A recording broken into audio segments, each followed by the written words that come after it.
What if I told you that the most terrifying machine in cinema history was born out of a fever dream? That the killer cyborg who haunted our nightmares was inspired by one man's personal descent into hell? This is the terrifying true story behind the Terminator. In 1981, James Cameron was a struggling filmmaker, sick, broke, and alone in a cheap motel room in Rome. He'd just been fired from his first directing job, and to make things worse, he had a high fever. But that's when it happened. Cameron had a dream. He saw a figure, metallic, skeletal, dragging itself out of fire. Skin peeled away. Eyes glowing red. It wasn't just scary. It was apocalyptic. He woke up, drenched in sweat, and sketched the image immediately. That dream would become the first seed of the Terminator. But Cameron's nightmare wasn't just about robots. It was rooted in something much deeper, and much more real. The early 1980s were filled with Cold War paranoia.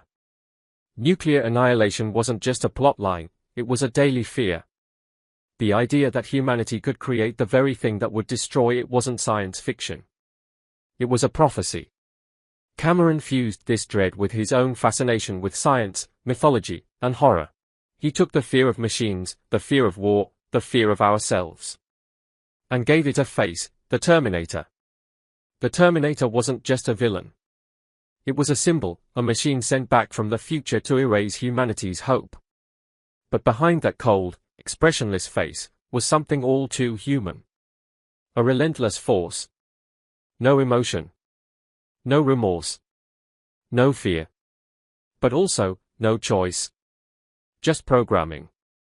Cameron had created a monster that wasn't evil. Just inevitable. That's what made it so terrifying. It was the future, and it couldn't be stopped. Fast forward to today. Self-learning AI. Autonomous weapons. Facial recognition. The world of the Terminator doesn't feel like science fiction anymore. Cameron's fever dream wasn't just a warning, it was a prediction. The terrifying inspiration behind the Terminator is that it wasn't just imagination. It was reality, waiting to catch up. So the next time you hear the dun dun dun dun dun, remember, it started with a dream. But it might end with us. Like, share, and subscribe for more deep dives into film's darkest origins.